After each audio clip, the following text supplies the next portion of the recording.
Rule Breaker. Courtney here from RuleBreakersClub.com with some copywriting, business, and life advice for rebels with a cause.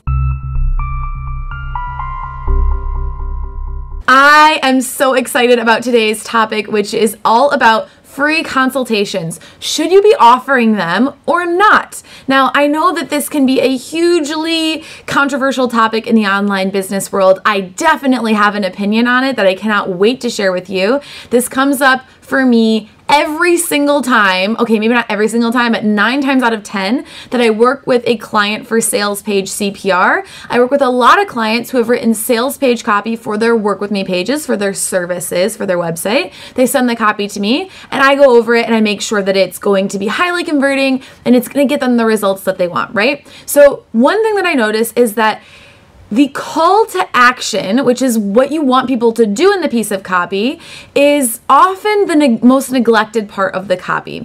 And so I want to talk about the way that you can use the free consult for that. But first of all, I want us to ask the question, why are we giving away free consultations? So if you've been giving away free consultations, the reason why they're probably something that you're attracted to doing is because, number one, that they give people a sense of what you're able to do. So you want to show people, hey, I can really help you, but if I get you on the phone, then I can really show you that. So you're seeing a benefit in giving away that time to them, right? So that's fair. The second big reason I see people offering free consultations is to build a relationship with that new prospect. So you know that, hey, if I could just get someone to talk to me face to face, they could really see that I'm a really friendly person and they'd really want to work with me. But online, you know, it's hard to do that even with really great copy and really great web design. You just want to have that one-on-one interaction with someone, right? So those are totally fair arguments. However, you should not, and I mean this 100% of the time, should not be offering for people to schedule an appointment directly from your website just like that. They should not be able to click a button and schedule an appointment with you. I do not think that's a viable way of getting clients. And what it does is it cheapens your time and it makes it look like you're not very busy, right? That if any old person can go on and schedule an appointment with you, then you must not be very busy. And second of all, it makes it so that you're not actually qualifying the people who are getting on your calendar. These people could just be trying to freeload. They could be totally not the right people. You have no idea, but it's just any old person who's scheduling time with you. So those are the reasons why that doesn't work. So, how can we use the free consultation to our benefit? Well, I'm going to give you the exact sales process that I recommend to all of my clients, all of my students in my copywriting programs, and you're going to get it right now. So number one is that on your sales page or work with me page, remember I said my clients come to me with that copy and the call to action is the thing that gets the most neglected, that you should be using an application form or a questionnaire as your call to action. So get rid of those free consultations, get rid of those hop on the phone with me. You want one call to action per page. Do not have more than that. Do not give them different options, just one thing, and it should be a questionnaire or an application form.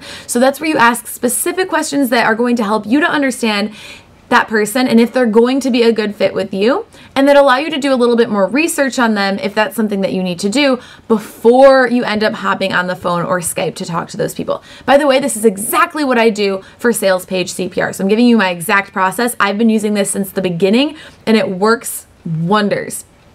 Okay, so in your questionnaire, you need to ask key questions that are going to let you determine whether or not this is a good client for you. And then you're going to get their answers to those questions. That lets you know that this is a pretty qualified lead. They took the time to fill out your questionnaire, your application form. And if they gave you good answers, that means that they're pretty invested in this process by now.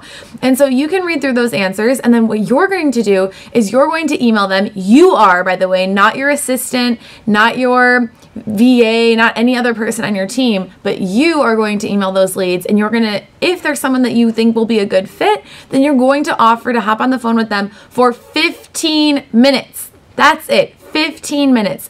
This is now going to be more of a discovery call and less of a free consultation, right? So this way you're able to hop on the phone with people, you're able to talk to them, but it's not really a sales call because they've already come to you asking for what you're offering, and it's just an opportunity to, like I said, discovery call, get to know each other. So that's what you're going to do at that call. Now, at that call, I do recommend doing it on Skype and having a face-to-face interaction, especially for higher end things. And for higher end, I mean, anything over a few $100s, I really think you need to be talking to people face-to-face, and it can always help. So you get on the phone, talk face-to-face, you just listen to, hey, why are you interested in working with me? Listen to what they have to say. And if they seem like a good fit, you just say, do you have any questions about this offer? You answer their questions, and then you say, all right, let's get you on the schedule. Here's the next steps. Bada bing, bada boom. That's it.